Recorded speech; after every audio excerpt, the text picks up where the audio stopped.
Halo. Ingia hapa kwenye geti mbele yako.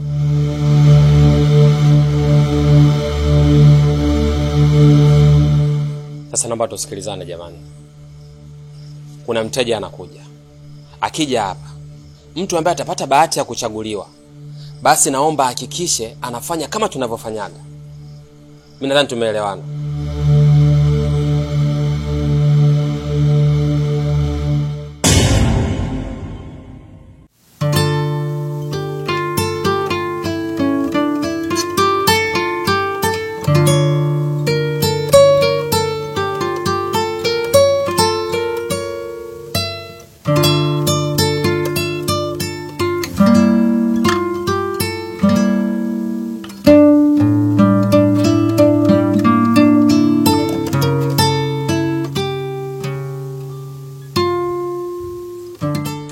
Karibu sana ndugu yangu. Unaweza kuchagua nani ambaye anakufaa.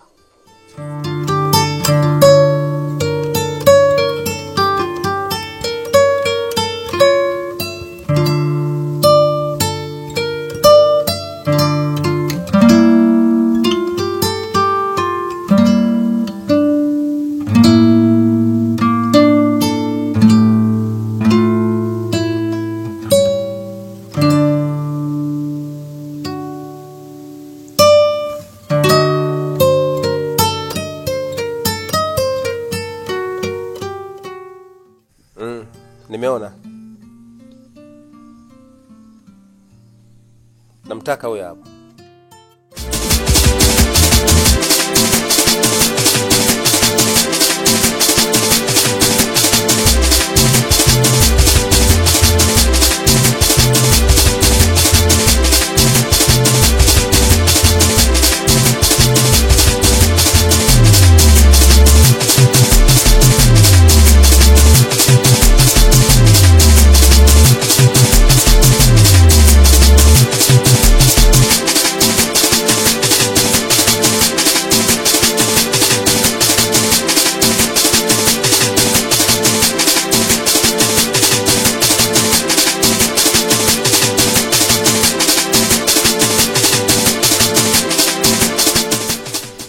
Anaifuata. Wewe mwenye kofia njoo.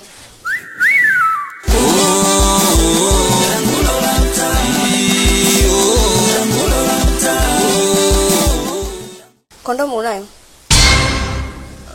Kondomu sijanazo. Maana mwenzangu mmoja aliniambia nikifika huko kondomu nazo ni hapa, maana yake nazikuta huku. Kondomu nikitoa mimi na bei inapanda. Sawa, hiyo haina shida. Sawa, hela unayo? Hela ipo. Shida sio ipo, maana ndakuepa hela na kopo ndogo.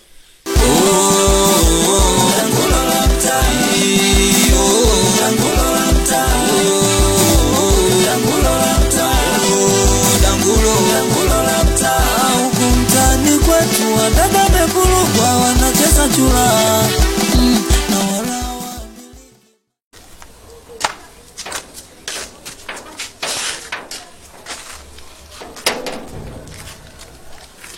Karibu.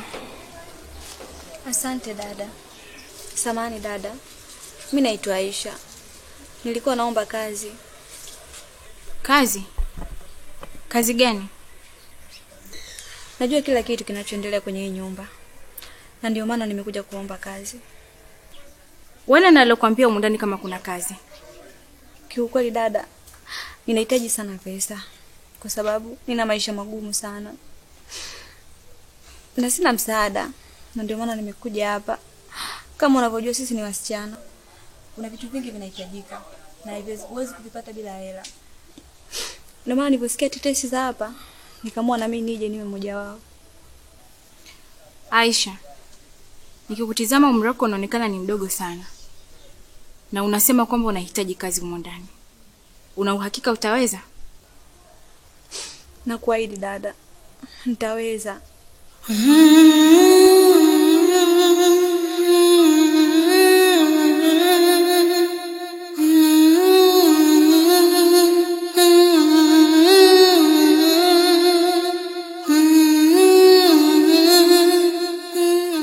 Kwanza nashukuru sana kwa msaada wako. nikupe tu hiki.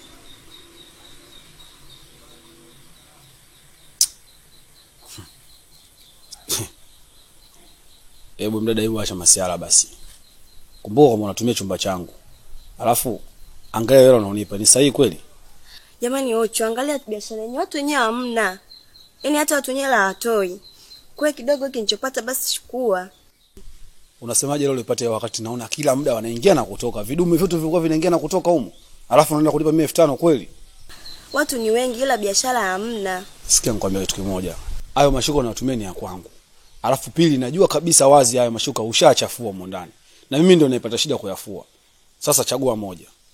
Aiza uondoke nayo ukafulie unapoishi au uniongeze hata hela sabuni. Asa mashuka nichukue nikafue. Unajua kazi yenyewe ninafanya kwa siri. Nitafulia wapi mimi? Sawa. Lakini najua wazi tutashindwana. Wewe shika tu hela, mimi baadaye nitakupitisha hela sabuni. Nimekuelewa. Ila tutashindwana. Basi mimi ngoja nijiandae maana nishavuruga. Sawa. Dangulo, jamani dangulo la mta. Dangulo na wala na stara, wanazaula kama jalala.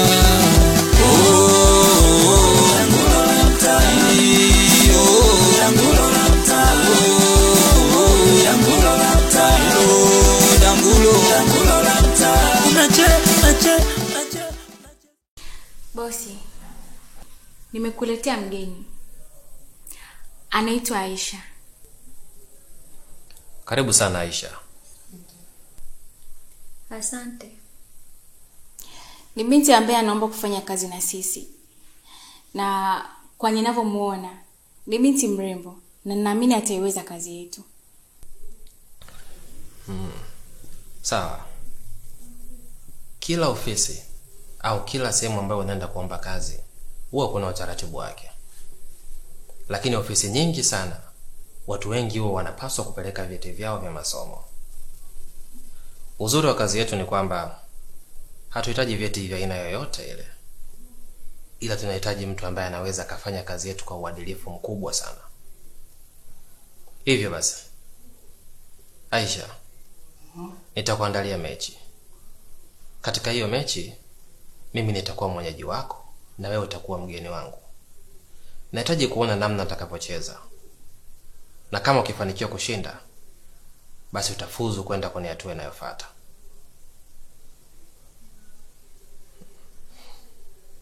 Maina, hebu naomba mkumbushe sheria na utaratibu wetu humu ndani mbele yangu. Aisha, unapoingia humu ndani, masharti yetu ni kwamba hautakiwi kuwa na maradhi ya aina yoyote yale. Na pia katika kazi utakayoifanya, chunga sana usije ukapata ujauzito. Lakini kubwa zaidi na la muhimu kuliko yote, chochote kile ambacho utakiona humu ndani au kukisikia, unatakiwa utunze siri. Sawa madam, nimekuelewa. Vizuri.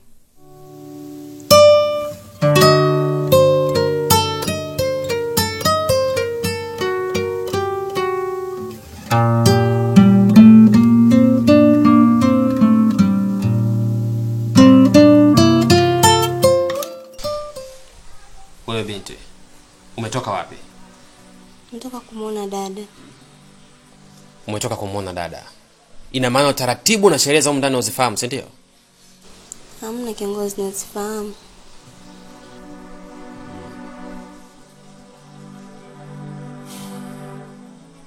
Hii tabia naona sasa imeshaanza kuzoea humu ndani. Na wasichana wote wenye tabia kama za kwako, dawa yenu inachemka. Endelea na tabia yako. Hamna kiongozi, naomba nisamehe, tujirudia tena.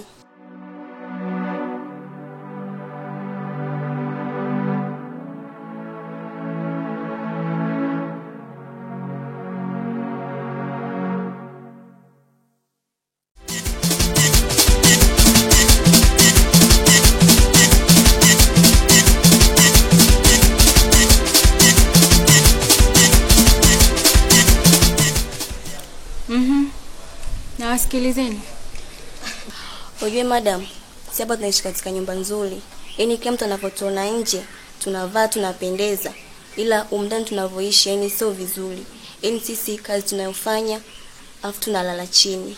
Mara tunapotoka nje tunajabu sasa tunapata hela, tunavaa, tunapendeza, ila sio vile tunavyolala chini. Kwa hiyo kitu iko si hatujakipenda.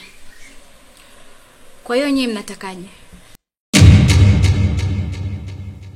Sisi tunavyotaka yani naweza hata kuongea na kiongozi, maana tunavyolala chini hivi kweli sio kweli.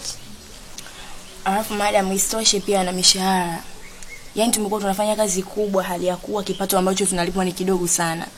Yaani ikiwezekana mtuongezee na malipo basi. Basi sawa, hiyo sio shida. Mimi nitaongea na bosi. Na ninawaahidi kila kitu kitakuwa sawa. Pia mnatakiwa mjue kwamba hii ni kazi. Na kila kazi ina changamoto yake. Mnapaswa muwe wavumilivu sana.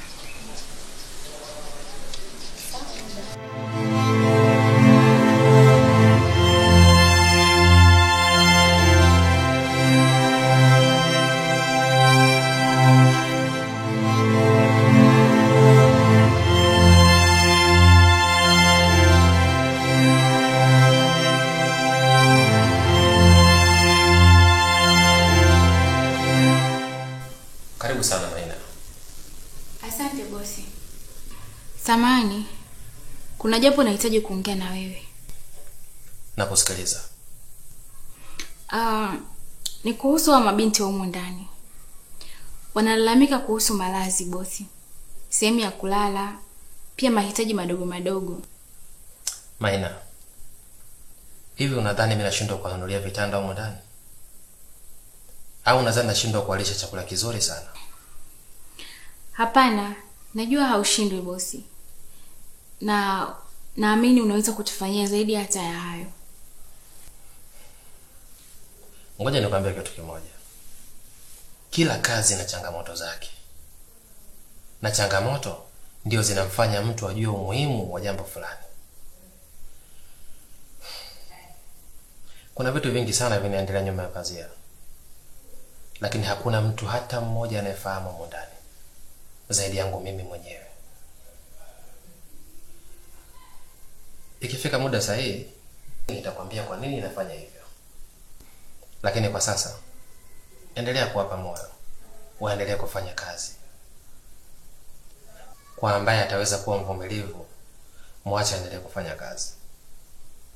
Kwa ambaye atashindwa kufanya kazi, basi mruhusu aondoke. Nitapata mabinti wengine. Sawa? Mimi nimekuelewa.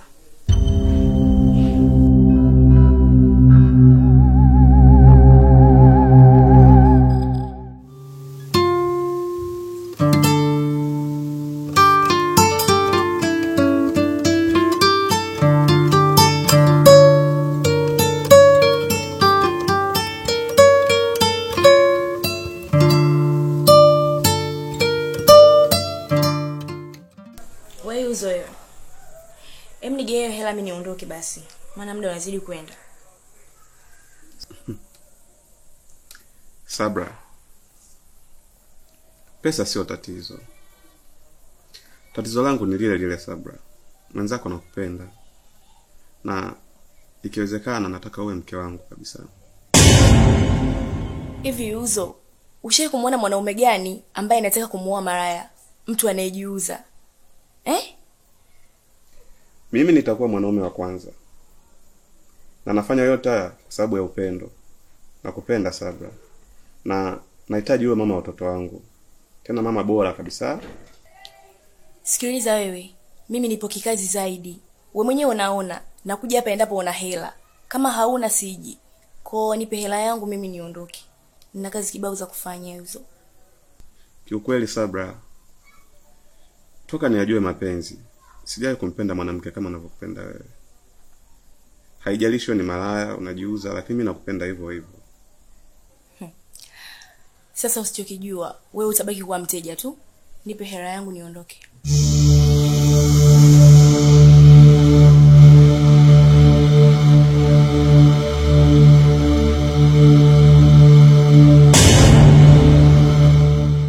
Wataka kuleta mapenzi kwenye kazi? Tangulo la mtaa.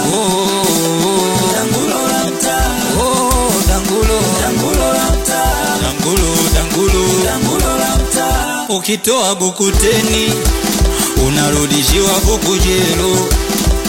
Wejipange kwa foleni.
Ukiachana na huduma ninayokupa, inabidi ulipie huu muda ulionigandisha. Kuhusiana na kulipia muda wako, ilo ondoa shaka. Na kuhusiana na malipo tu, hakuna tatizo. Nimefurahi kusikia hivyo. Huduma zako zinagharimu bei gani? Inategemea na staili nitakayokupa au utakayotaka. Kwa sababu kila staili ina bei yake. Nzuri hiyo, nimeipenda. Kwa majina naitwa Habiba Tazari. Hakuna asinifahamu dunia nzima. Na staili zangu ndio staili pendwa sana duniani. Usijisifu sana. Sinaliona mwenyewe nilivyo.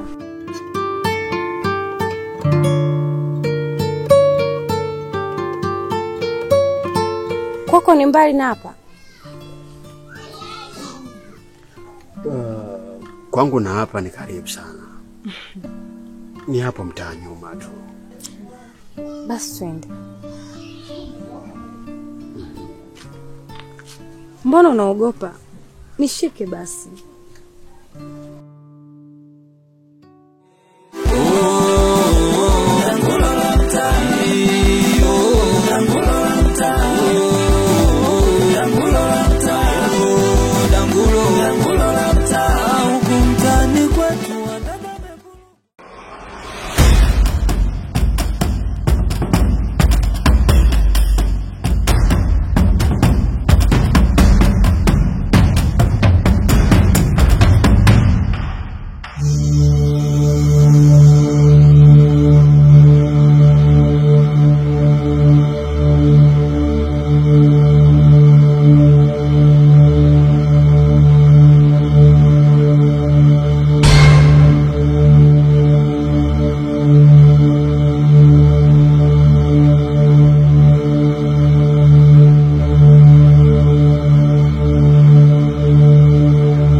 Sioni haja ya wewe ya kukata tamaa.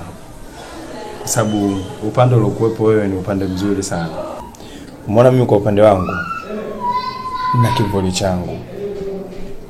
Na watu wote ambao wapo katika hichi chama, kila mtu ana kivuli chake. Upande wangu mimi kwenye biashara, wewe kwenye dini. Tena na upande ambao uliokuwepo wewe ni rahisi sana kuaminika. Nadhani mwenyewe ni shuhuda kwa watu wa dini wanavyoaminika haraka sana katika jamii. Na ni ngumu pia watu kuja kugundua maovu yako. Na kuelewa ndugu yangu. Kwa hiyo mimi cha kushauri, endelea katika upande huo wa dini. Na kusanya wale wote ambao unahisi ni wazuri katika kazi zetu.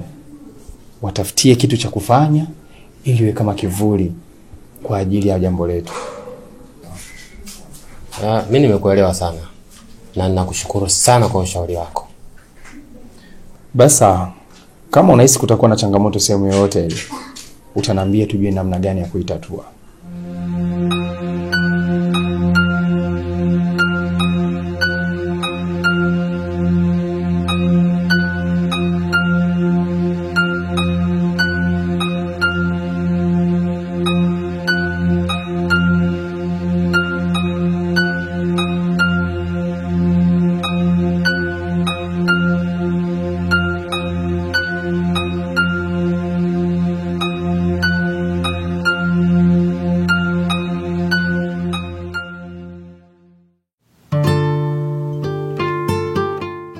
Sabra,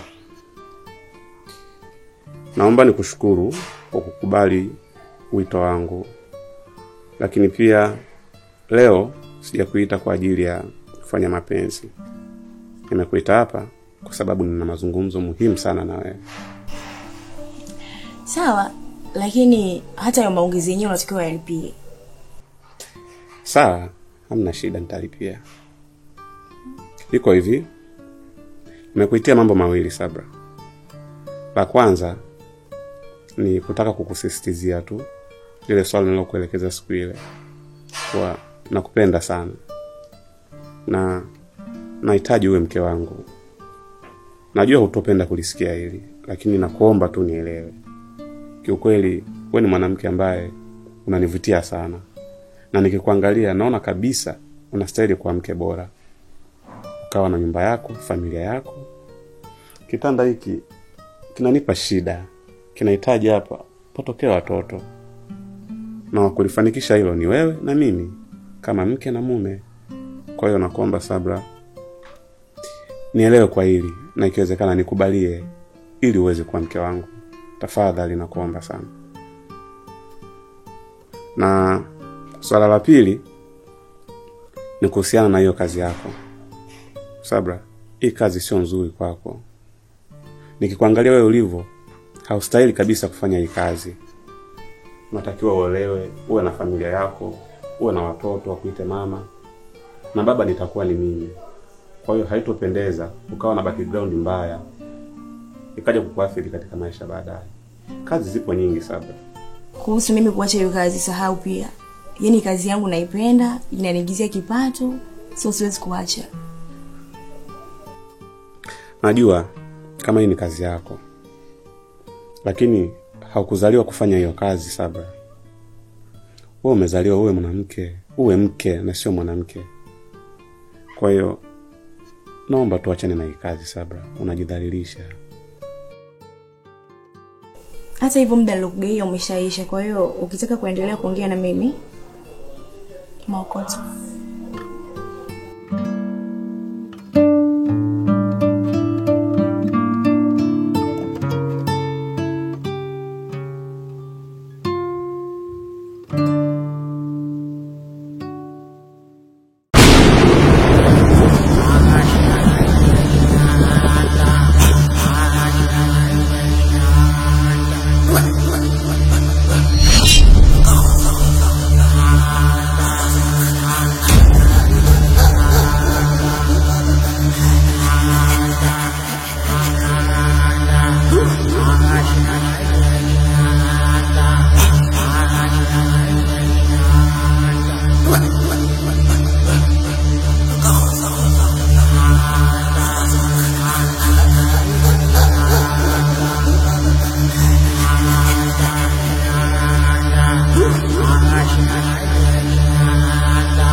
Mambo poa.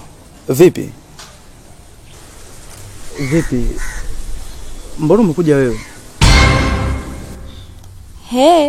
Kwani hujaongea na Madam Maina? Hapana. Labda kama nimtafute. Ila Maina naye sasa nataka kuniletea mambo ya kitoto. Muda huu nipo.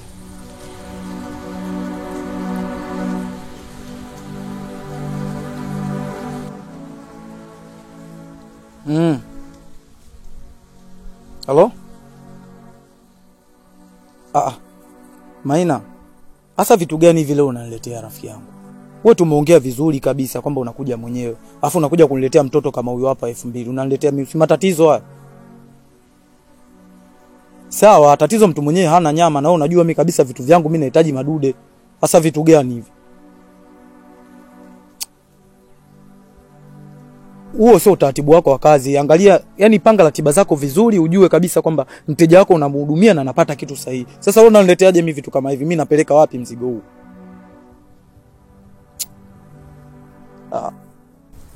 Najiambia kwenye maji. Jamani, kwani shida nini? Wewe shida uioni hapa? Sikia nikwambie. Sio kila siku ile mboga moja. Inatakiwa badilishe ladha. Alafu nimeshajua unachokitaka. Kwa hiyo usijali, utapata zaidi ya hiko. Hiti zaidi ya hicho. Kwa nyama gani ulizonazo? Mimi kazi yangu natakaga madudu yeye mwenyewe anajua. Sema tu leo kaamua tu kunivuruga. Biashara hii naona ishaanza kumshinda bana. Hizo mambo bana mimi najua kabisa vitu vyangu wenyewe. Twenzetu basi.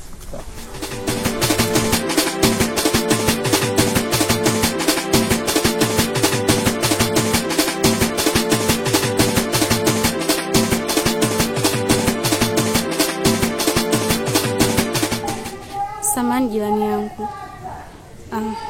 Nimekuita hapa na shida sana. Napitia wakati mgumu sana kwenye ndoa yangu. Mume wangu hana time na mimi. Hawajali watoto wake. Inafikia wakati hatuachi pesa ya kula. Jirani, nashindwa hata kulipa ada ya watoto wangu waende shule. Nilikuwa naomba unisaidie.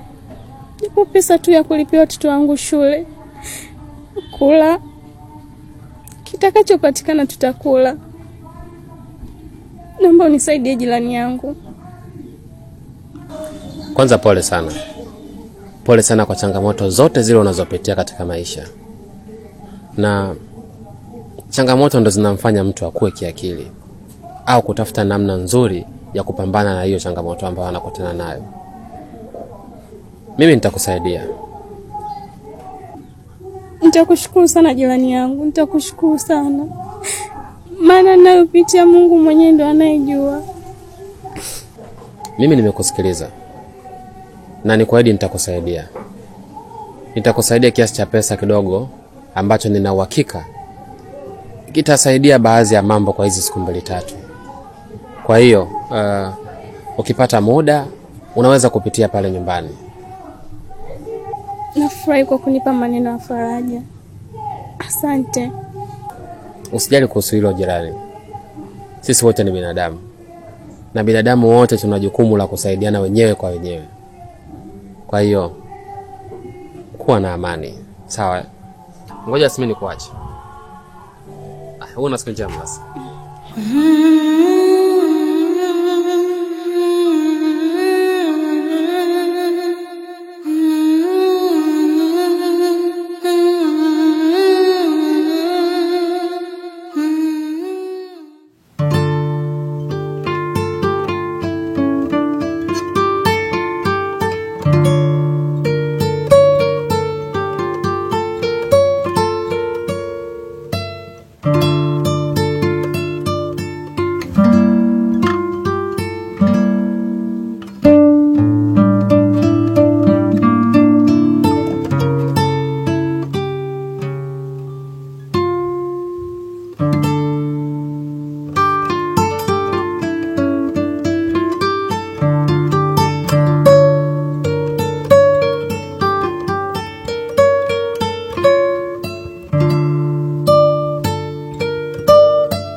vipi? Hamna kitu, kwani vipi? Tushirikishane ndugu yangu kwa umepata tunga jipya. Mambo ya mtandao nilikuwa nijui na wewe dada. Alafu Saumu, mbona siku hizi sikuelewi?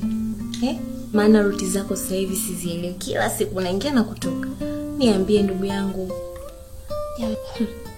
Hamna kazi yote. Ila kuna deal langu tu nalifuatilia. Nikifanikiwa nikafungua duka langu la vipodozi. Kwa kazi hii tunaoifanya kukaa humu ndani. Kazi hii. Kwani kuna kazi nyingine zaidi ya hii tena dada? Vipi unamuonaje huyu?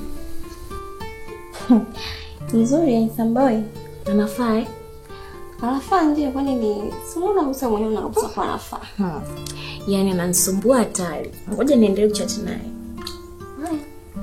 Na cha msingi maokoto tu. Kwamba una akili.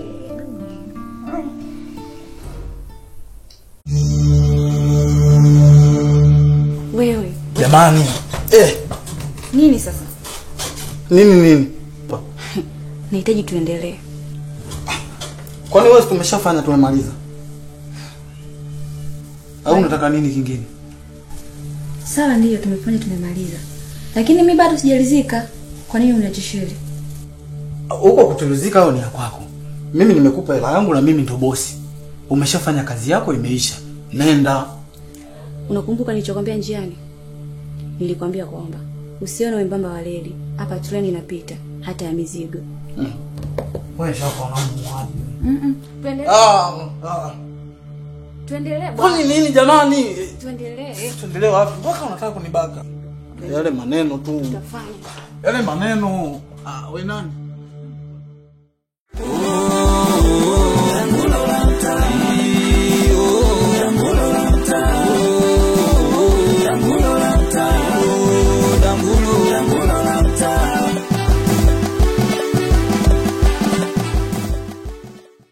Samahani kaka.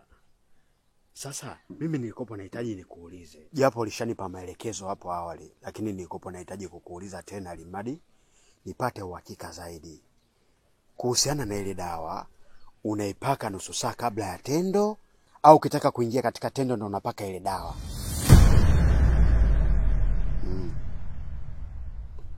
Hapo sasa nimekuelewa. Kwa sababu nilikopo naogopa kufanya vice versa. Naweza nkaribu. Nitakupigia kaka.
Amenikimbia. Ataweza kumkimbia Batazari? Ama zake ama zangu.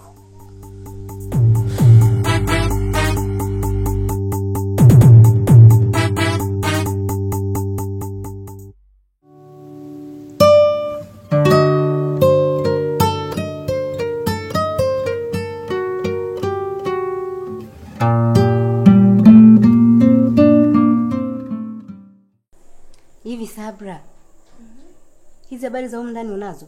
Habari gani tena? Naambiwa atakutikia DMCB. Huko ndani kuna mtu ana mimba. Shoga yangu nyamaza, usiongee kwa nguvu. Hivi unajua hii habari unaongea ni nzito sana wewe? Mama. Na kama unavyojua, huko ndani hamna ruksa ya kubeba mimba wala magonjwa ya zinaa. Yaani sijui itakuwaje. Mungu wangu. Haya nani huyo tena loa bananga?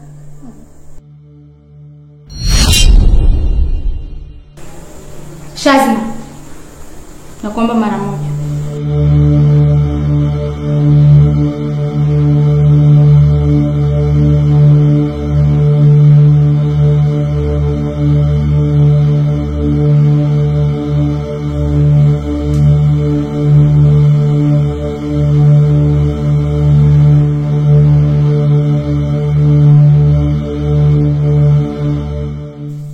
Shazna, unaweza kuniambia ni nani mwenye mimba huko ndani?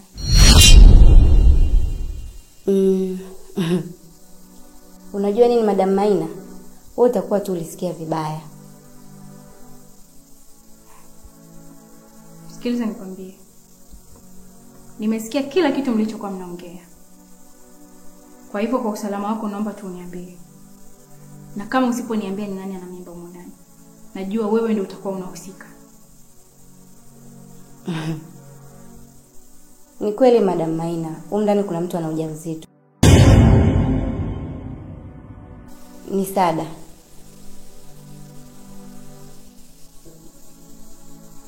Sada?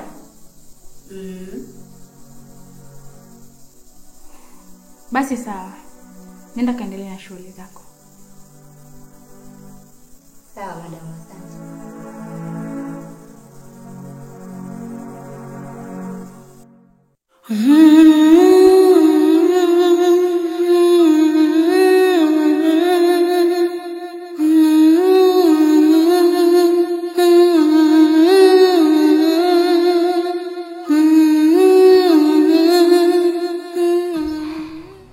Mzidole, kwanza ningependa kuomba samahani kwa kilichotokea.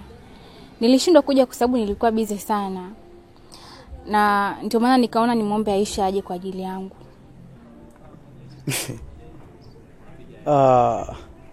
Mimi sioni haja ya wewe kuomba samahani Maina. Kwa sababu kama ni mchezo, basi yule binti aliucheza kweli kweli. Yaani alijua kunifurahisha kiukweli.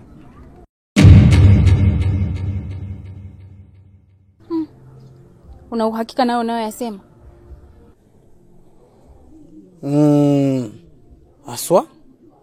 Yaani kwanza ule mtoto kabla ya kuanza kuingia kwenye game kwanza alianza kwanza kutesti mic. Halo. Anaimba. Yaani ule mtoto anaimba alafu anapangilia mistari inakaa kwenye mfumo. Lakini mbona Aisha bado mgeni? Na sijawahi kusikia kazi anaifanya vizuri. Hata mimi mwanzo nilihisi hivyo. Walivyoniletea nilivyomwona nikajua labda ni mwanafunzi. Lakini tulivyoingia ndani, aliakata maneno ya waja. Mbwilili zote kuisha. Yule mtoto ni hatari. Yaani ikitokea siku nyingine nikakupigia simu nikakwambia Maina anahitaji mtu, nitumie yule mtoto. Amejua kunifurahisha kwa sababu kwanza ana miuno mgando. Ana viuno fulani vya mchongo. Alafu anakuuliza vipi baba? Umechoka au bado? Nikamwambia nimechoka. Mtoto akaushika tena. Halo. Akaanza kuimba. Halo. Kwa hiyo mimi ndo sitafanya tena kazi na wewe au? Sijamaanisha hivyo Maina. Namaanisha kuna wakati mwingine unajua tunahitaji kuchanganya ladha. Sio lazima kila siku tule samaki tu. Kuna siku tunahitaji mchicha, tembele pamoja na majani ya maboga. Kwa hiyo nikiwa nahitaji tembele, nitakuita. Mzidole. Basi sawa. Dangulu. Ukitoa Bukuteni unarudishiwa Bukujelo. Wajipange kwa foleni huku watu angalie vyeo.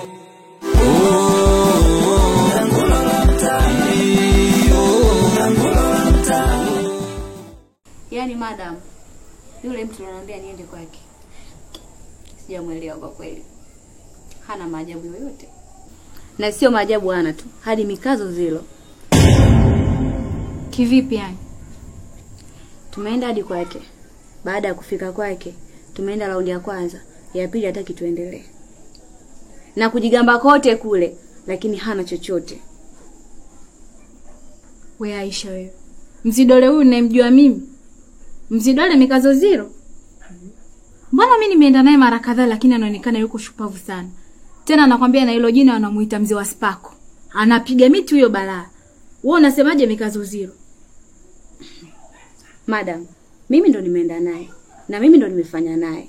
Tumeenda raundi moja. Namwambia tuendelee tena hataki, anasema amechoka na anapiga kelele kabisa hataki tuendelee. Aisha. Wewe kama Mzidole unasema mikazo zero. Wewe umezoea vitu vya wapi ndugu yangu? Hamna. Kawaida. Haya maajabu kweli. Mzidole ninamjua mimi.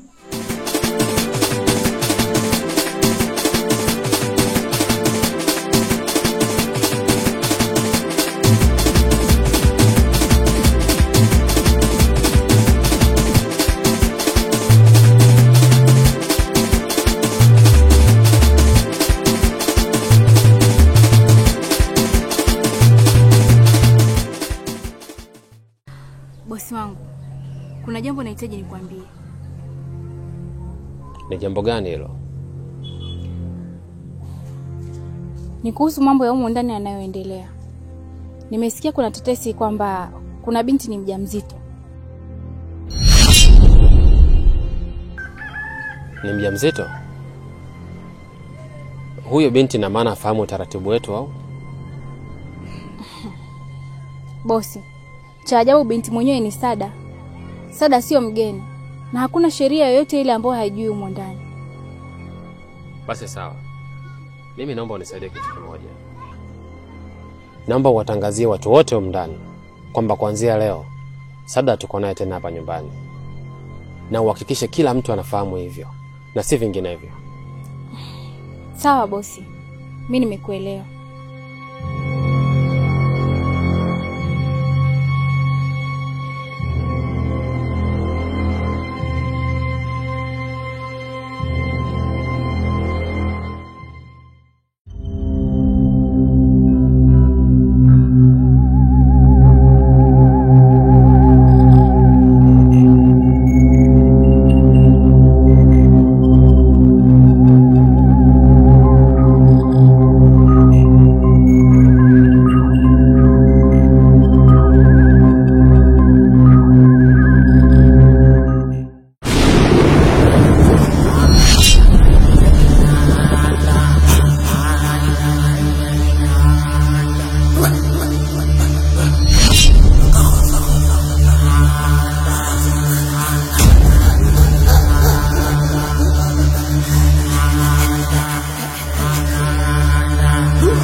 Madam huyo.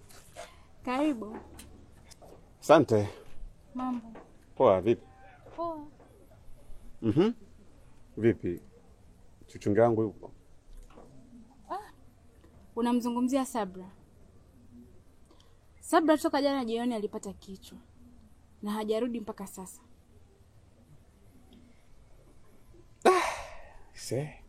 Toka jana? Ndiyo. Nimejitahidi sana kumpigia simu na mtumia SMS lakini hashiki. Kwa hiyo nikahisi labda kuna tatizo. Hapana. Lakini kiukweli mimi mwenyewe toka jana nampigia simu mpaka leo hapatikani. Na Sabra kwa jinsi alivyo, akiwa kazini hataki kabisa usumbufu. Kwa hiyo sasa hapa cha kukusaidia, labda nikupatie binti mwingine uende naye. Unajua madam, Sabra ndo mwanamke pekee ambaye namuelewa zaidi hapa. Kiukweli yule mtoto ananikosha sana. Kwa hiyo kuhusiana na mtu mwingine bado sijafikiria. Basi sawa, hapo hakuna namna. Inabidi tu kumsubiri mpaka atakaporudi. Mimi nitakutaarifu. Na nataka karudi sana. Kiukweli sijajua. Sawa. Hamna shida, nitarudi baadaye. Sawa, karibu. Asante. Haya. Uwe na siku njema.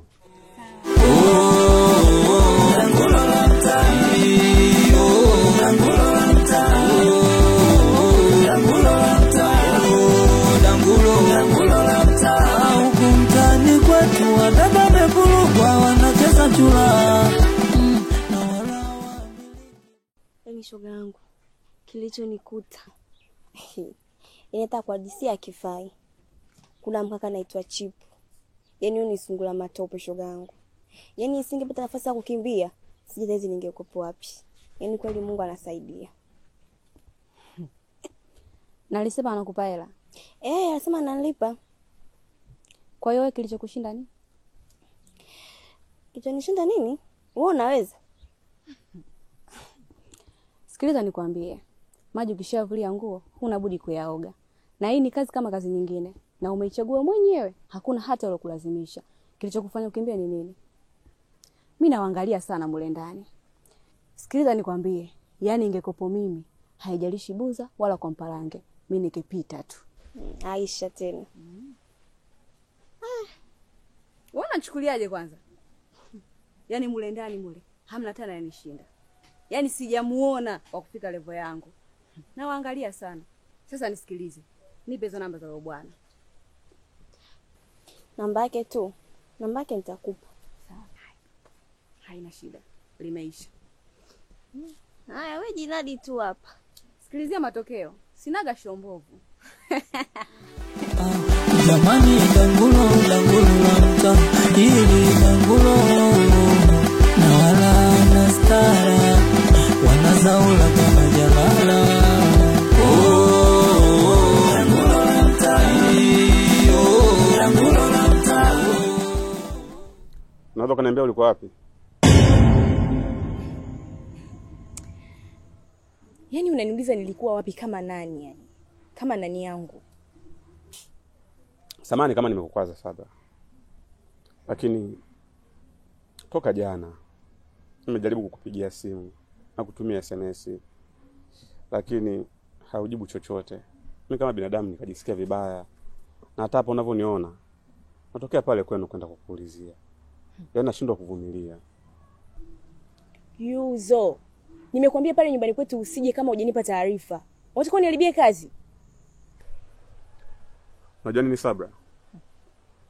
Yaani muda mwingine najikuta tu nakuwa hivyo. Nashindwa kujizuia. Na sababu wewe unahijua. Sabra, mimi ndo mwanamke pekee ambaye unaniweza kwa sasa hivi. Wewe ndo mwanamke pekee ambaye unanifanya nijisikie mimi Yuzo. Kwa hiyo unavyonifanya hivyo vitu najisikia vibaya. Angalia nimetoka hadi nyumbani. Hadi nimesahau masharti yako nimekuja kukuulizia hapa. Yaani unavyonisumbua hivyo unanikela, unanikwaza, huwezi kuamini yani. Mimi nipo kikazi zaidi na sio kimapenzi kama unavyofikiria wewe. Sawa? Yaani kama unanihitaji mimi kikazi, hayo mambo mengine unayohitaji wewe mimi siyataki. Na nakwambia hivi zaidi ya mara 3 mara 4. Nipo kikazi zaidi babangu. Alafu usiwe unakuja nyumbani bila taarifa. Narudia hili kwa mara ya mwisho. Iwe mwanzo na mwisho kuja nyumbani kwetu pale bila taarifa. Nadhani umenielewa.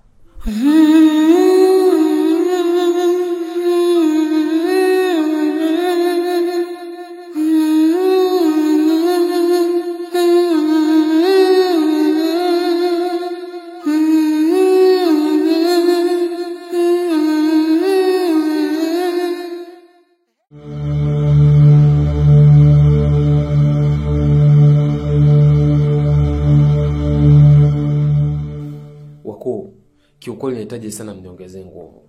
Nahitaji hizo nguvu ili mradi niweze kukamilisha kazi yenu. Vinginevyo mimi nitashindwa. Mpaka hivi sasa nimeshatoa kafara nyingi sana. Lakini naona inakuwa ngumu sana nyinyi kunipa mimi hizo nguvu.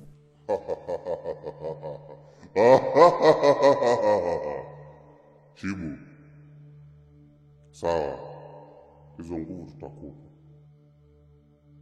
Lakini unahitajika kutoa sadaka zaidi isiyopungua wanawake 5 wajawazito.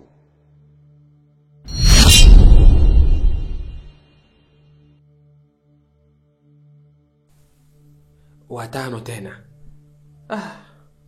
Hii kazi itakuwa ngumu. Hii kazi mimi itanishinda jamani. Kumbuka, hii ni amri na sio ombi. Na ulipokuja kujiunga na chama chetu, tulikupa masharti, ukasema utayaweza. Kwa hiyo sisi tunatoa amri, wewe unahitaji kutekeleza.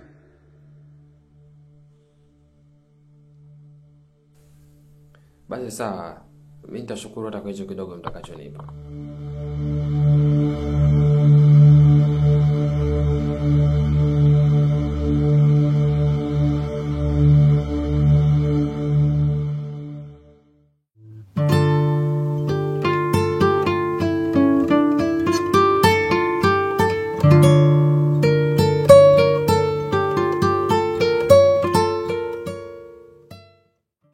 Umekuwa rafiki yangu kwa muda huu mchache ambao nimekufahamu, hasa ninapofika pale kwenu.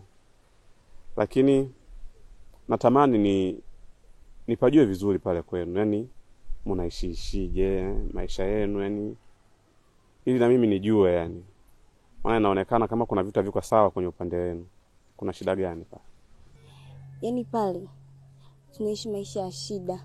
Ndio maana muda mwingine mnamwaga tunataka kisirisiri ende nikadange tu nje. Yaani bosi mwenyewe kwanza mshahara nalipa mdogo. Ndio yaani hata ikizi katika mahitaji yetu. Yaani kitu kingine ushangaa pale mtu akibeba mimba anaondoka tu ghafla bila sababu ni ipi? Hapo hapo kwenye mimba hapo. Umesema mtu akipata ujauzito kuna mazingira ambayo huyaelewi. Yaani inakuwa kwaje? Mazingira ndoka pale sio yenyewe tuyaelewi. Itakuwa kuna chanzo.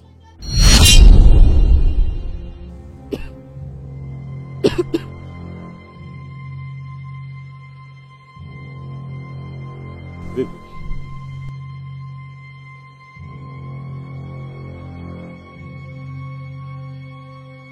Shida nini?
uhakika utaweza?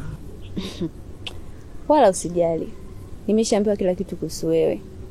Kwa hiyo kazi naiweza vizuri. Kikubwa hela iwepo. Maana huko ni tofauti na kule. Si unanielewa? Shida sio pesa. Shida kazi yangu naweza kuifanya kama ninavyohitaji. Maana mimi ni sungula tope. Siwezi kufanya vitu vingine vyovyote bila kupita huko. Mimi niko vizuri. Una uhakika? Yaani nao. Usinikimbie, manake show umeitangaza mwenyewe. Unavoniona naweza kukimbia vitu vidogo kama hivyo. Mimi niko vizuri. Nimepata umaarufu kupitia hiyo kazi. Kwa hiyo hata usijali. Nitaifanya vizuri kazi yako. Kikubwa kama nilivyokuambia. Hela ndo kila kitu. Shida sio pesa. Shida kazi yangu naweza kuifanya kama ninavyohitaji. Yaani wewe unanionaje? Usinichukulie poa. Kazi naiweza. Kama unabisha twende. Sawa, twende.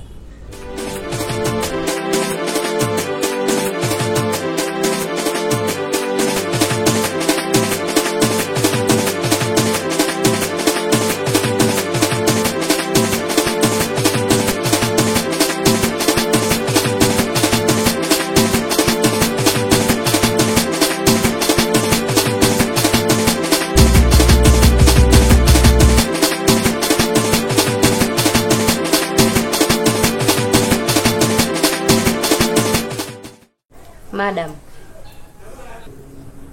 Hivi unajua boss kanitafutia bonge la danga kutoka Marekani? We usiniambie. Lakini nawaza nitaenda kufanya nini? Mimi nimeshazoea watu wangu wa Mbagala, kwa Lulenge, kwa Mpalange. Nimeenda sana mbali, Manzese. Haya, huyo mzungu mimi nitamfanyaje? Unasema unawaza utafanyaje? Ina maana kwani wewe hujui Shazna? Sasa madam, ningekuwa najua ningekuuliza. Sasa ngoja nikwambie shoga yangu. Ukifika kwa hilo danga, mpe kama haumpi tena. Sijui unanielewa? Tena ikiwezekana, mpe paka tekela nyau. Tekela nyau? Ndio. Ndio staili gani tena hiyo? Hey. Unaona mguu? Unaulaza hivi kwa chini. Unakuwa kama umelala ubavu. Sawa? Afu mguu mwingine pandisha juu kwenye kona ya kitanda. Hilo ndo tekela nyao. Upo? Madam, na wewe upo. Lazima uchangamke mwanamke. Yaani kama unapiga jeki vile.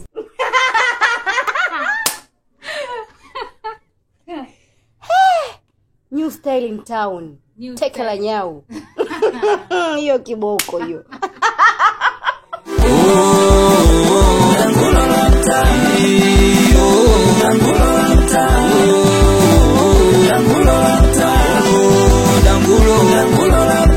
Hukumtani kwetu wadada mepulugwa wanacheza chura.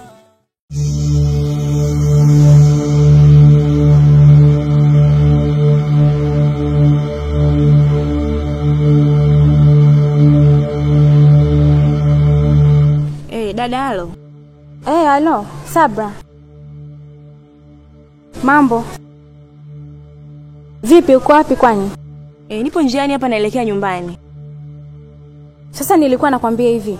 Chochote kile ambacho umekiona pale, naomba ibaki kuwa siri yako. Labda tu nikutie moyo dada yangu. Yaani mimi kuhusu hiyo kitu ambacho unaniambia hapa siwezi kumwambia mtu yoyote.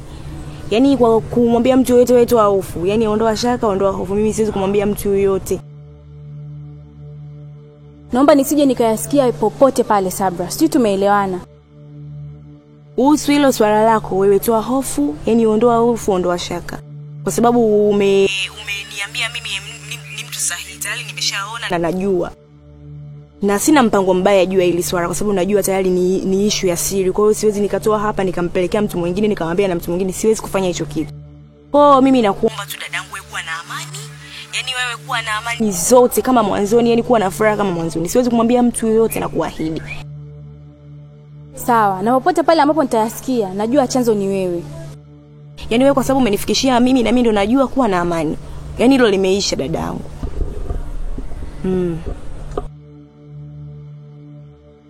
Aya, sawa. Ni hayo tu.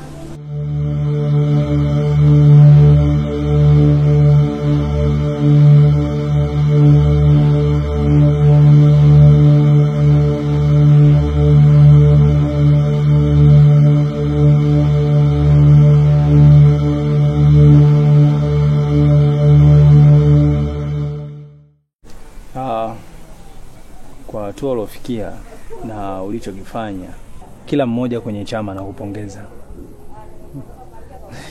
Hata mimi mwenyewe nakupongeza sana sana kwa ulichokifanya.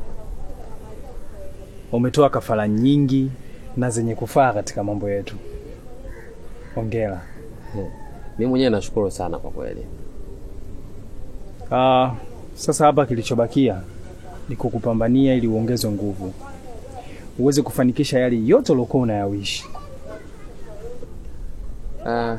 Hapa nilipo nina furaha sana, lakini furaha yangu itaongezeka pale endapo nitakapopata hizo nguvu.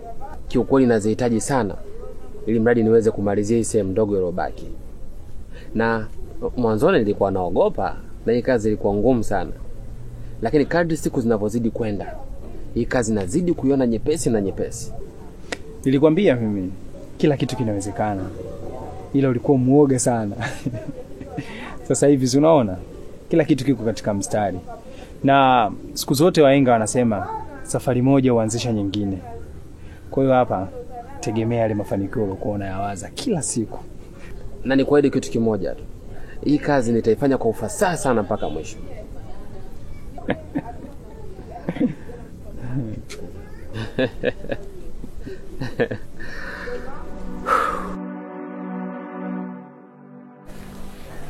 Natumaini simu yako ina majibu kamili ambayo nataka kunipa.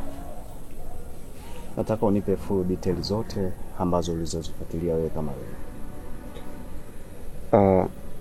Kiukweli pale panaonekana ni sehemu ngumu sana kuingilika, na nimejitahidi kadri ya uwezo wangu kuingia kwa staili ya kumtaka yule binti kimapenzi, lakini bado yule binti anaonekana ni mgumu sana. Nimejitahidi sana, lakini bado naendelea kupiga kazi. Naamini atanielewa. Sawa. Ila katika jitihada zako zote hizo haujapata hata mwangaza wa aina yoyote ambayo unaweza kusema kuna uthibitisho fulani ambao unaweza kukaribia? Nilifanikiwa kukutana na binti mmoja, akaniambia pale wanavyoishi kuna masharti yao ambao wamepangiwa, na miongoni mwa hayo masharti, binti akipata ujauzito anafukuzwa, au akipata magonjwa yote ya ngono pale anafukuzwa. Lakini cha kustaajabisha, wakati naongea na yule binti akadondoka ghafla akafariki pale pale. Kwa hiyo nilishindwa kuelewa kiukweli, na ndio maana nikasema kuongea kwenye simu tu haitotosha, natakiwa tuonane ili nikuelekeze na hili. Hapo panahitaji umakini mkubwa sana, tena sana. Kama kwa staili hiyo, hata wewe inabidi uwe makini. Fanya ufanyavyo, asije kujua mtu yoyote kama wewe ni nani. Sisi tumeelewana. Maana hivyo wanavyofanya, pia kuna mtu mwingine anaweza kaa na kuchunguza. Kwa umakini wako.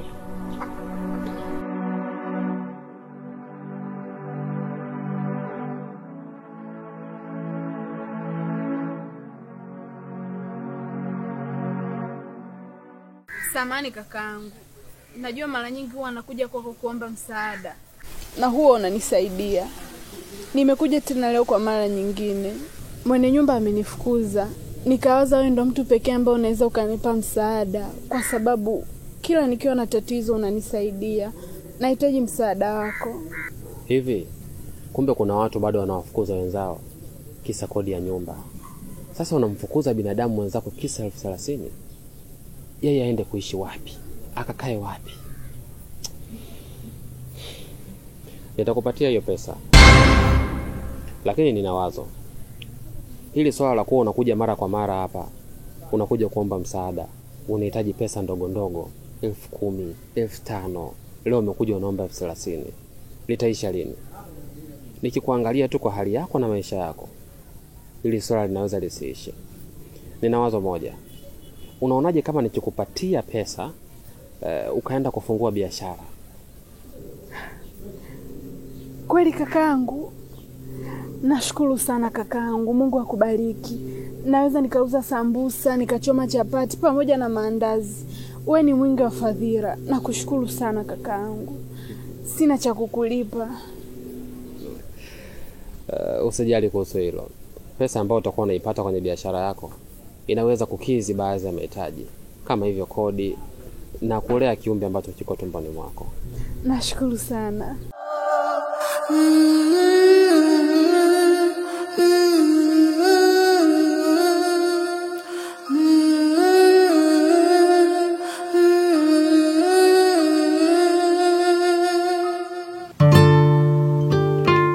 Aisha, kiukweli umenifurahisha sana.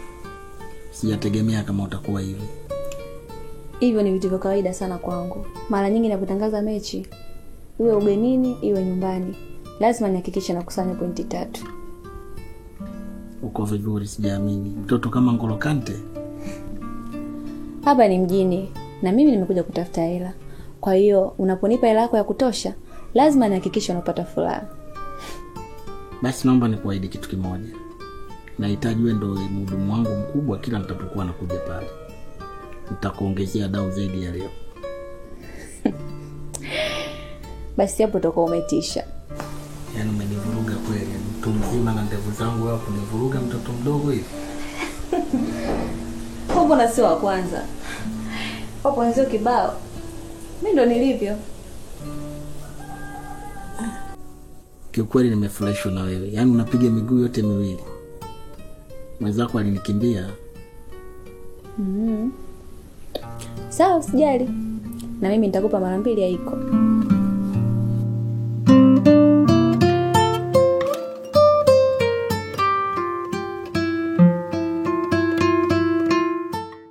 Haya, niambie kilichokufanya unisimamishe hapa. Awali ya yote, naomba kwanza nikuombe samahani. Kwa sababu kila nikikutana na wewe, yani inaonekana kama nakusumbua sana. Hasa swala zima la kimahusiano. Kwa hiyo kwenye hilo naomba unisamehe sana. Lakini pia leo nimekuita hapa kwa sababu na jambo muhimu sana la kuongea na wewe. Ili tuwe sawa mimi na wewe sasa kwenye hili swala la kimahusiano. Sio kila siku tunapigizana makelele tu, tunafanyaje, tunashindana, yani inakuwa ile picha nzuri. Hasa ukizingatia kila mtu ana interest zake. Ndio niambie hilo wazo. Ndio niambie sasa, maana nakusikiliza hapa. Iko hivi. Nahitaji kudeti na wewe. Lakini kudeti huku kutakuwa kwa utofauti kidogo. Tutadeti kwa mkataba. Yaani namaanisha kwa makubaliano maalum mimi na wewe. Na huo mkataba utakuwa na tufeva wote wawili. Mimi nitakuwa nanufaika kwenye mahusiano na mapenzi, alafu wewe utanufaika kwenye vyote, mapenzi na pesa. Mbona kama umeongea point kidogo katika siku zote ambazo unaongea, leo naona kama umechangamka kidogo. Yaani nielezee vizuri nipate kukuelewa vizuri, yani kimkataba. Yaani namaanisha hivi, kwenye hayo mahusiano mimi nitakuwa nakulipa, kwa nakupa pesa. Na sio kukupa pesa tu, lakini pia nitahakikisha nakupa mahitaji muhimu yote ambayo mwanamke au mke wa mtu au mchumba wa mtu au mpenzi wa mtu anastahili kuyapata. Yani leo ndo umeongea kitu ambacho kimenifanya kidogo nikuone na wewe mtu katika watu. Kuhusu usijali, yani kuhusu mahusiano ya mkataba ni sawa tu, mimi nimekubali. Lakini kitu kimoja cha kuzingatia. Nahitaji uzingatie vitu ambavyo mimi navihitaji. Unanijua? Hapa mbele, yani hivyo. Kuhusiana na pesa, pesa ipo ya kutosha. Na kuhusiana na mahitaji utayapata yote. Tena iko straight hivi. Kweli? Sana tu. Umefurahi? Kweli.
Mjomba, mimi hali yangu kama unavyoiona mjomba. Mkono wangu huu sasa hivi haufanyi kazi yoyote.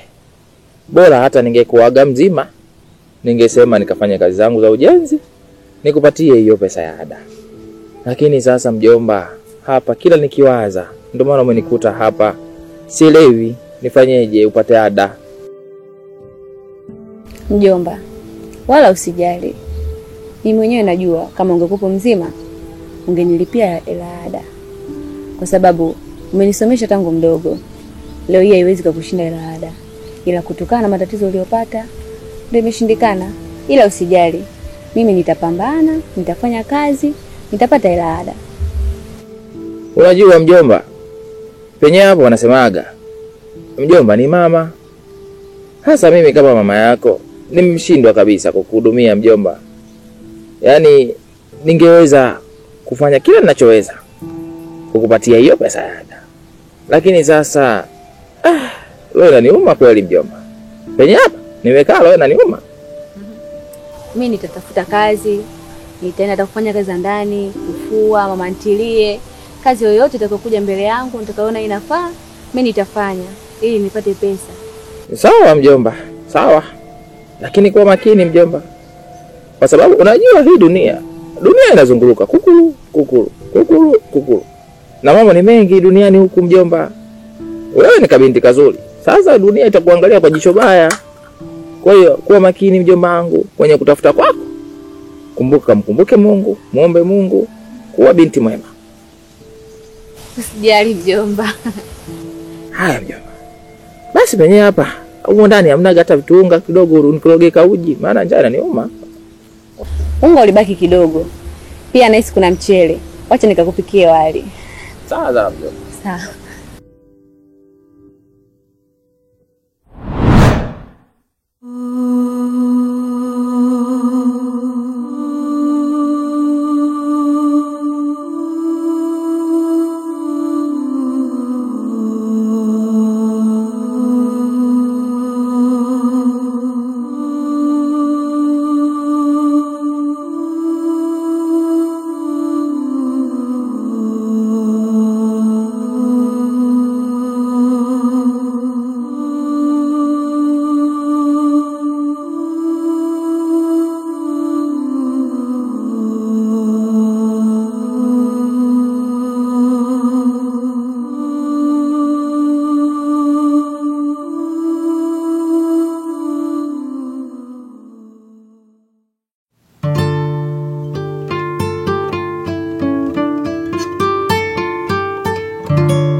Dada samani, nilikuwa namuulizia Suzi. Wewe nani kwani? Usitaki kujua mimi ni nani. Mimi nina shida na Suzi. Suzi ndo nani? Kwanza mimi Suzi simfahamu. Naomba nisikilize kwa makini. Nimekuja hapa kiustaarabu tu, wala si kwa shari. Lakini ukihitaji uone upande wangu wa pili, nitakuonyesha. Naomba nifahamu, Suzi nimemkuta ama sijamkuta? Kusema kweli Suzi namfahamu, ila kwa sasa hayupo. Tokea jana alipopata mteja hajarudi mpaka sasa hivi. Kwa hiyo labda uje baadaye, ila sasa hivi hayupo.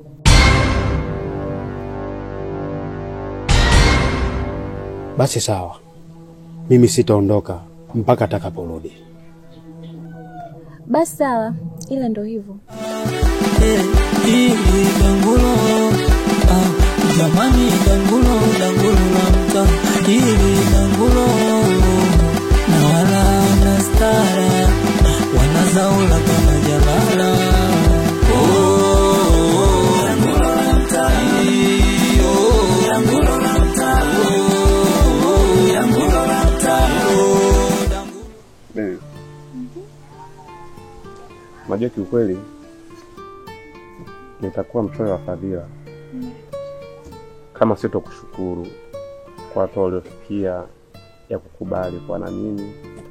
Kiukweli hilo swala linanipa faraja sana, na mpaka dakika hii na enjoy uwepo wako. Kikubwa zaidi ni kuahidi tu nakupenda nitakujali, nitakuthamini, nitakupa chochote unachotaka ambacho kipo ndani ya uwezo wangu. Lakini kubwa kuliko, nitahakikisha inshallah Mungu akipenda unakuwa mke wangu halali wa ndoa. Yaani nakuoa.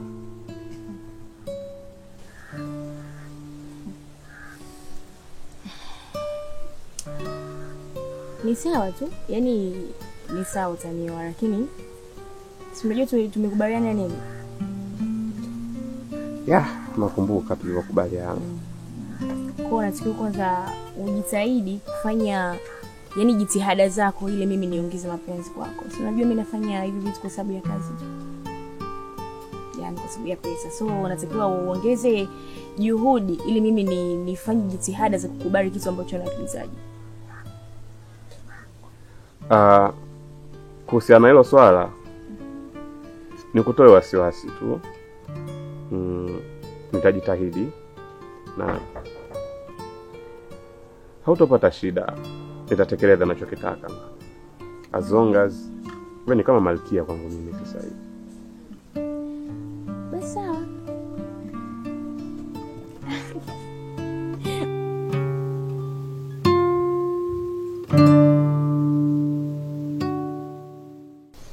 Sikia mrembo, gharama zako zinaendaje?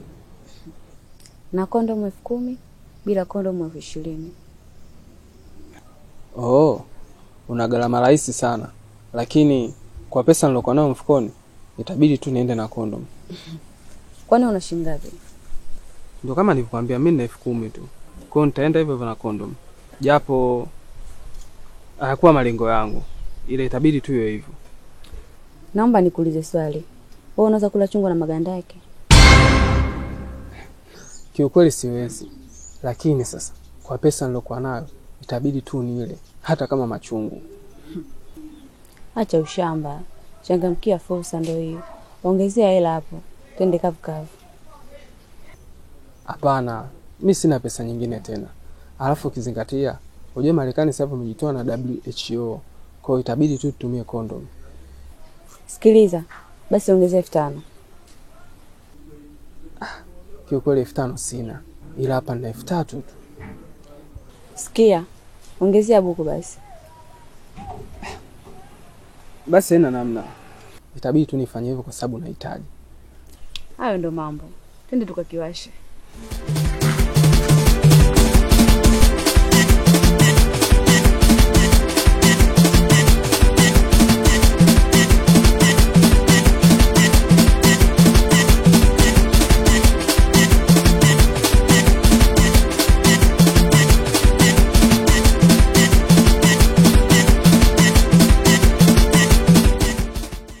Ulisema kuna kitu unataka kuniambia. Ni kitu gani? Afu nilikuwa nimeshasahau mwenza kama kuna kitu nataka nikwambie. Ni hivi. Hapa kambi kuna siri nzito ambayo inaendelea chini kwa chini, sisi wengine hatujui. Si unaelewa shoga yangu? Na mimi nakwambia wewe kwa sababu najua unakaba. Ila kinachoendelea hivi, unajua kama Madam Maina ana mimba?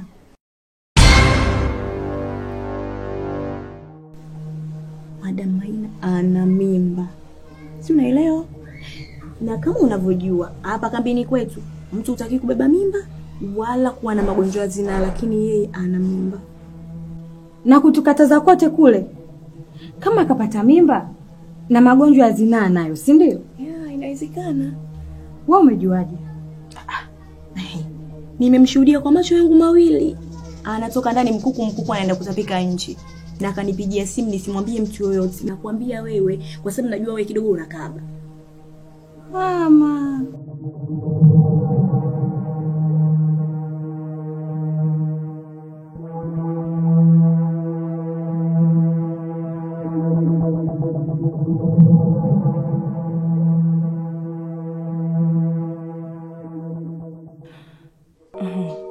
Reti angejua ni jinsi gani nilikuwa nahitaji niwe kiongozi humu ndani, wala asingeniamini kiasi hicho.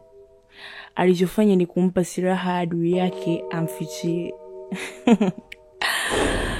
Sasa huu ndo muda mwafaka. nitamuonyesha maana halisi ya kwa nini ngariba haogopi mkojo.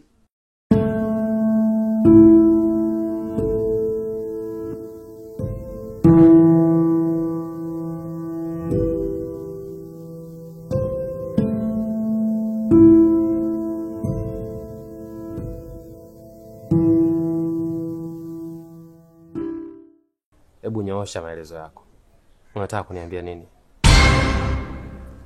Nilizoka kukwambia kwamba Madam Maina ni mjamzito.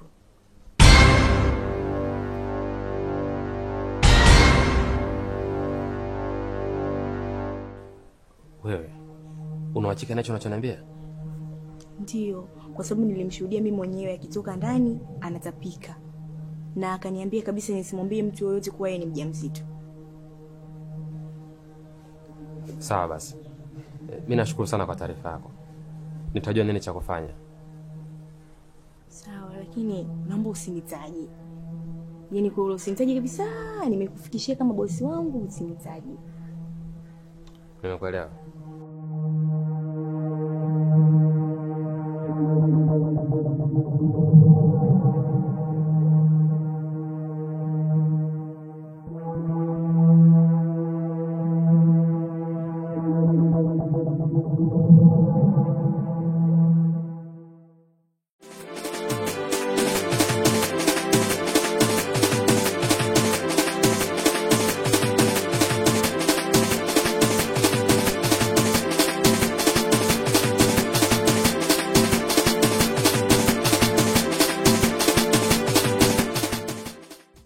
Mjomba, naona umekuja kunitembelea mjomba. Nimekukumbuka sana. Sasa mjomba, kwani huko mjini wewe unaishije? Kwa sababu mimi nakupigia simu mara nyingi kwa Mama Shabani pale, namwambia mpigie mjomba wangu niongee naye. Bwana wewe upatikani, kila akipigia simu haiti. Sasa mjomba, kuna shida gani? Mjomba, kazi niliyoipata muda mwingi sana nakuwa bize. Hata kulala na ala saa 8. Sasa unataka kuniambia saa 8 nikutafute kweli? Na hali yako hiyo. Kwa hiyo ndio maana nimeona nimefunga safari, nimekuja kusalimia. Mimi nashukuru sana mjomba. Ulivyokuja kunitembelea. Lakini mjomba, wale nane kuna ile hela umekuja nayo. Kila nikiangalia naona nyekundu, nyekundu, nyekundu, nyekundu haziishi. Ile si kama laki 8 mjomba. Sasa mjomba, mimi ninavyojua kazi za ndani au wamantilie kupata laki 8 kwa miezi 2 mjomba.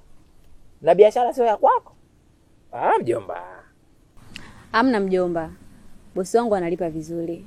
Ila ukiachana na hayo, nilimwambia kuhusu shida yangu. Alafu na yeye mwenyewe pia ana mtoto anasomesha. Kwa hiyo akaamua nisaidie tu. Yeye laki 8, laki 7 kwake kutoa ni kawaida tu. Unajua mjomba? Mimi sio mtoto mdogo. Na penye hapo naona kama kuna kauongo. Kama unanidanganya bwana wewe. Sasa sijui. Na kuhangaika siku zote mjomba. Watu wanadondokeaga poa. Mimi nakuambia tu mjomba. Mjomba, maneno yako bado yanaishi kwenye akili yangu. Na kuahidi sitokuangusha hata kidogo na wala sitofanya kitu kibaya. Sema mjomba, umenenepa sana. Unajua mjomba, huko kijijini sisi tunakula vitu vyenyewe asilia. Sio kama nyinyi huko mjini. Sasa leo kwa sababu umekuja, nataka leo tule vizuri. Tule ubwabwa au udada. Alafu kuna kajogoo pale ndani bandani pale. Kakamate kale tukachinje. Kama siwezi wewe. Alafu sasa unasikia mjomba? Unachanganya na kamlenda kidogo. Ubwabwa na kamlenda. Mimi sili. Mjomba. Sili.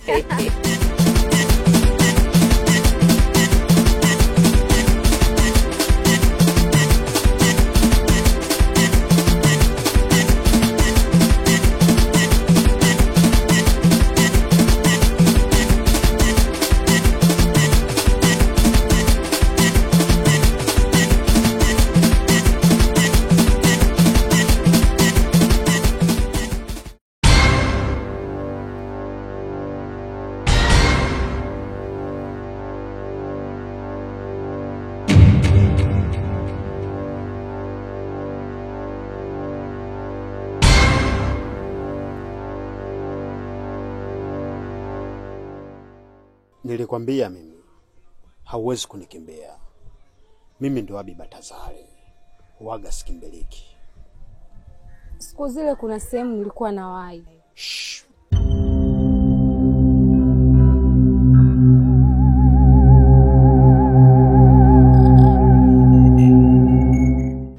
Sihitaji ngojera zako. Kilichobaki ni kulipa deni langu.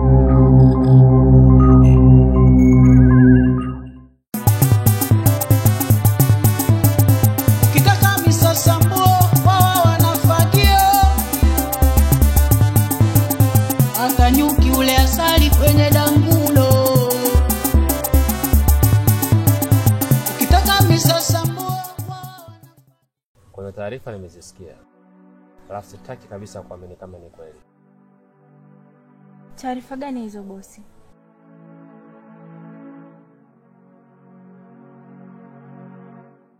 Nimesikia wewe ni mjamzito.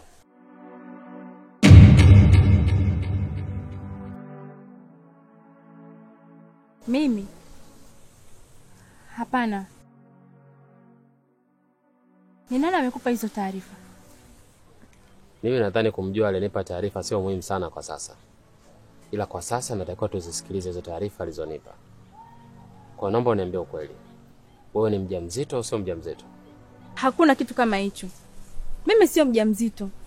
Nawezaje kufanya hivyo ilhali najua masharti yote ya mule ndani? Mimi sina mimba bosi. Una uhakika? Na uhakika nacho? Basi sawa. Mimi nitajua nini nifanye ili mradi niweze kujaza taarifa ni za kweli au sio kweli. Sawa bosi.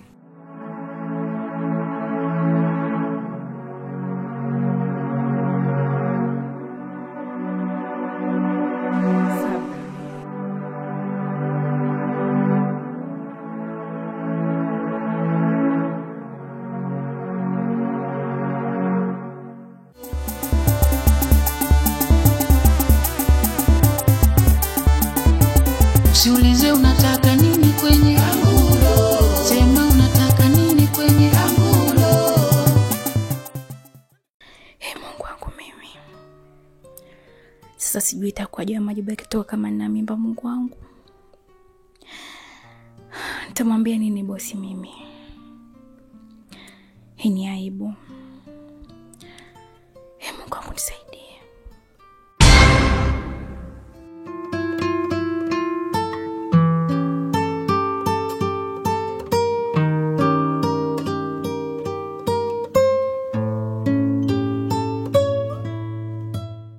Okay. Sasa shehe, mgonjwa wetu nimempima magonjwa ya zinaa kama vile maambukizi ya virusi vya ukimwi, UTI, kaswende na kisonono, lakini kati ya hayo hajagundulika na ugonjwa wowote. Pia sikuishia hapo tu. Nimejikita pia katika kupima ujauzito. Pia hajakutwa nao. Sawa dokta. Mimi nimekuelewa, lakini kuna sehemu moja pia sijakuelewa. Yule binti anaumwa na unasema umempima magonjwa yote hapo. Hajapatikana na ugonjwa hata mmoja. Sasa shida itakuwa nini? Okay, vizuri. Huenda ikawa kuna chakula ambacho alikitumia ambacho inawezekana kilimletea allergy. Kwa sababu mtu akiwa ametapika haimaanishi kwamba ni mjamzito moja kwa moja, ila kunaweza kuwa kuna sababu nyingine ambazo zinaweza zikampelekea huko kutapika. Kwa kusema hayo, mgonjwa huyo nitamwandikia dawa za kuzuia kutapika ili zikamsaidie kuondokana na hali hiyo. Usiulize unataka nini kwenye angulo, sema unataka nini kwenye angulo.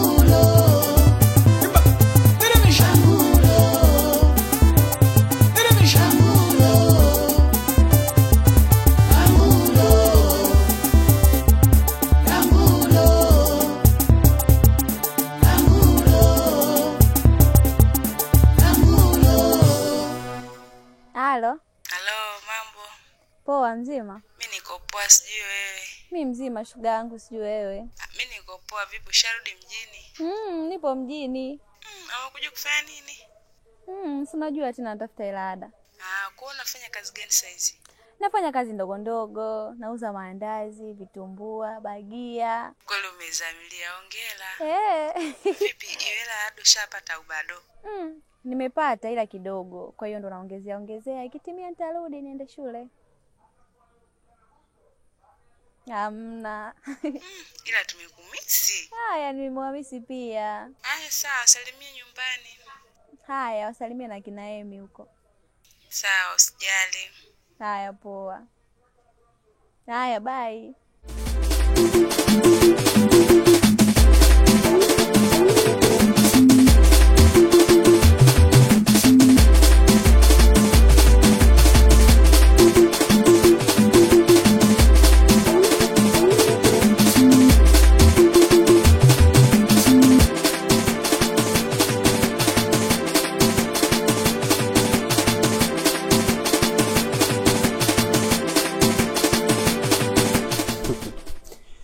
Sasa ulikuwa na kukuruka nini sasa?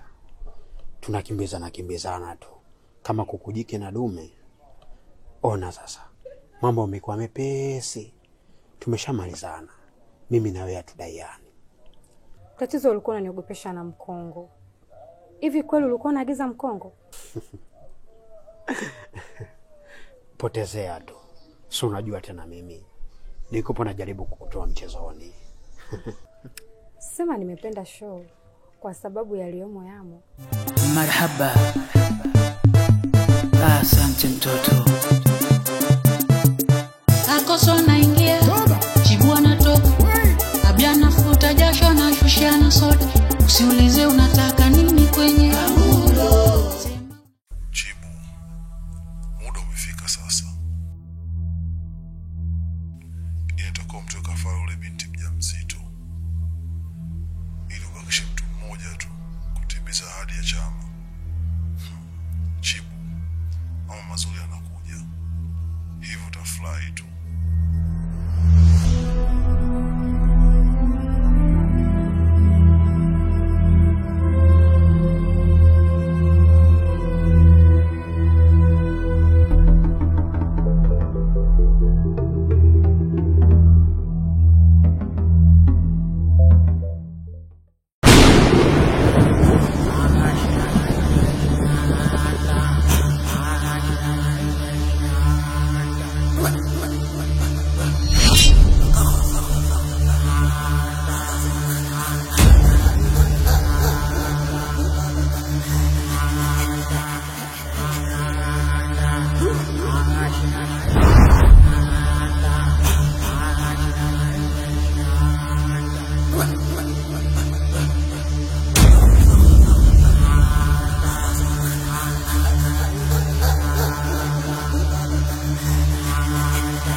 Sabra.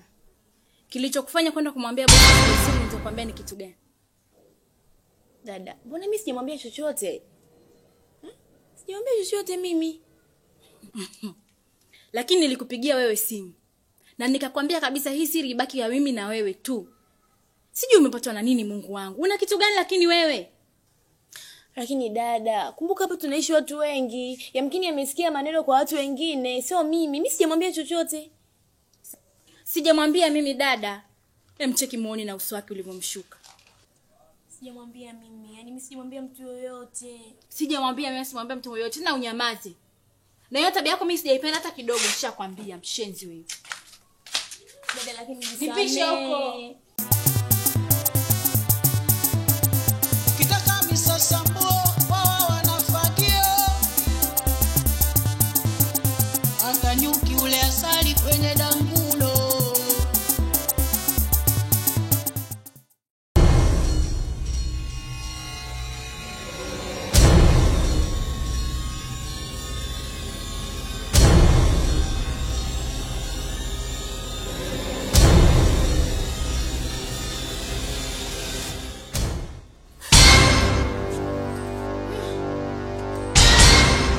bosi. Umetoka wapi? Nimetoka hapo dukani. Dukani eh? Na hicho kibegi? Hiki nilipitia kwa rafiki yangu. Kuna nguo nilienda kuchukua kwa ajili ya kuvaa kuvutia wateja. Aisha, mbona umebadilika sana? Ulikuja hapa ukiwa ni binti mstaarabu sana. Binti ambaye unafuata utaratibu na sheria zote za hii nyumba. Lakini sasa hivi umeshazoea hii nyumba na watu wake, si ndio? Kwa hiyo unafanya vile ambavyo wewe unataka. Nimepata malalamiko yako kuwa haulali humu ndani. Sio shida sana kwa sababu hata mimi sihitaji muwe mnalala humu ndani. Nahitaji usiku watu wote mtoke muende kazini. Shida yangu, kwa nini uleti pesa? Na hizo pesa wewe unapeleka wapi? Ni kweli bosi, sijapeleka pesa. Kwa sababu nipo kwenye siku zangu. Sawa. Leo umeniweza. Lakini dawa yako inachemka.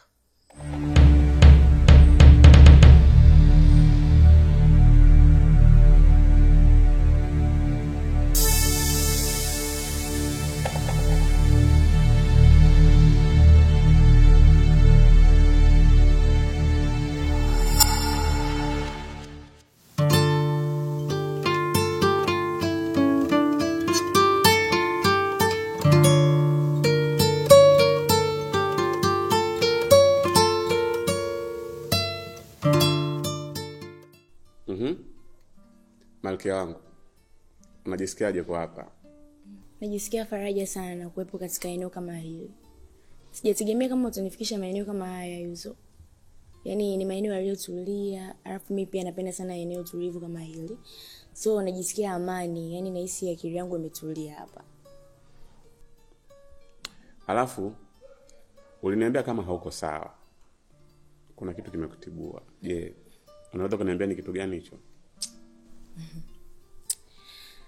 Ni kule nyumbani kwetu. Yaani Madam Maina leo ameamka, sijui amelala upande wa kushoto, kaamka na mimi kaanza kunifokea, anaanza kunicharua, afu ukiangalia makosa ni ya kwake. Yaani yeye ndo ameenda kuligurumbua huko limimba lake, sijui kalipatia wapi. Mimi nimeenda kumwambia bosi, anakuja kunifukia mimi. Makosa yako wapi hapo? Mimi ninakosa gani hapo? Hivi Madam kubeba mimba kuna shida kwani? Amna.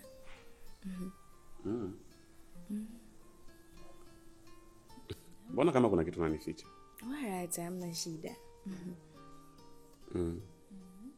Leo umependeza sana. Alafu siku nyingine nikitaka kutoka out na wewe unavaa hivyo. Maana unapendeza sana. Yaani umekuwa mzuri zaidi ya siku zote. Yuzo bana, umeanza mambo yako. Mimi toka lini nikavaa hivi? Yaani unajua kabisa hivi sio vitu vyangu, nimevaa tu for emergency basi. Hapo ndo unakuwa vizuri sasa, hata kama sio vitu vyako, lakini ndo unakuwa.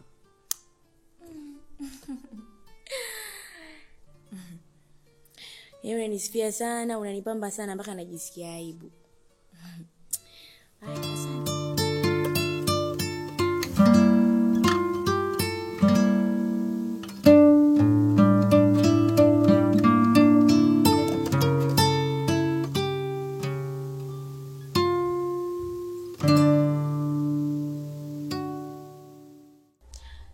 Shoga yangu, hujanipa mrejesho wa mzungu. Madam, wewe acha tu. Nimefika mwenyewe kwa mzungu vizuri, tukaanza mambo yetu. We, usiniambie. Tunakwambia sasa. Sijawahi kusubutu. Ila pesa ni shetani. Wewe. Akaanza kumwaga bwana. Madola. Dola 1000 kaika juu ya meza. Nikasikia kijichi. Dola 2000 mfukoni. Kimya. Shoga yangu pole, lakini pia hongera kwa sababu umekusanya maokoto. Kama nakuona vile tajiri. Wa moto Shazna. Nimepata maokoto madam, lakini jasho lilinitoka mwenzio. Waza nipa pole, ni hatari. Wewe acha tu. Haya mwenzetu, naona ushajipata sasa. Nijiandae na shopping za hapa na pale. Wewe tena. Halo. Usiulize unataka nini kwenye Amuro. Sema unataka nini kwenye Amuro.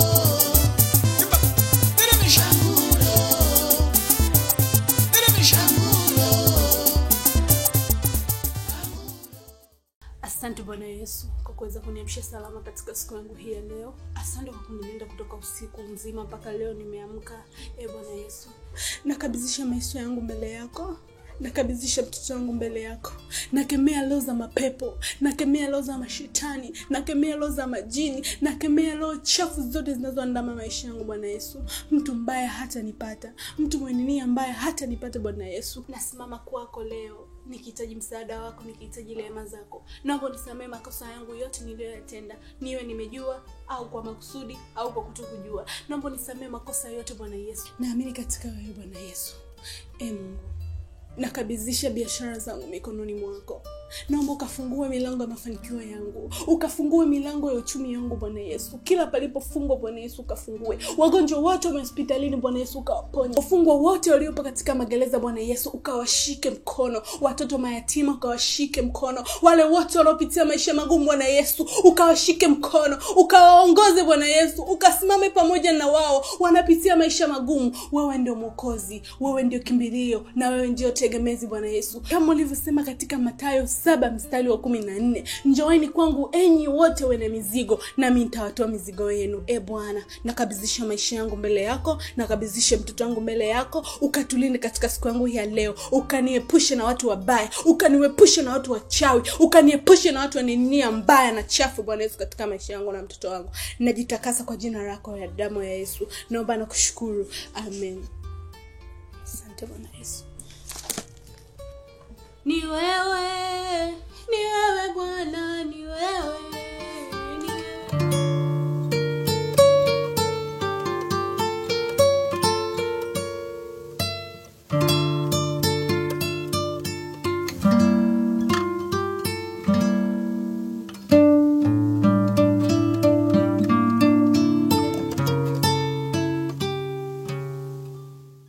Yuzo, sijui nikwambie nini ili unielewe kwa jinsi ninavyojisikia kwa siku ya leo yani. Najisikia ni mtu mwenye furaha, yani hadi siwezi kuelezea. Ila nimeenjoy sana ile sehemu ulinipeleka. Hata sijafikiria kama utanipeleka sehemu nzuri kama ile.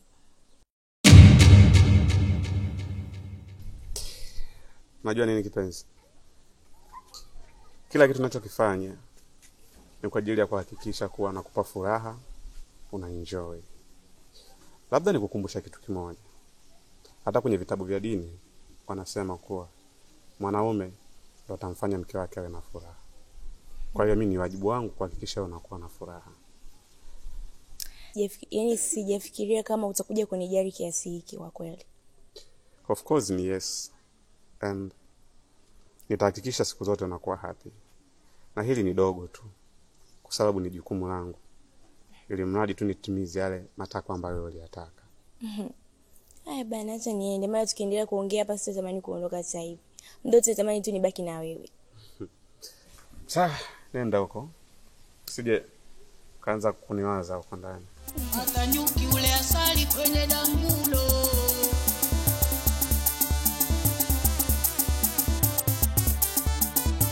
Usiulize unataka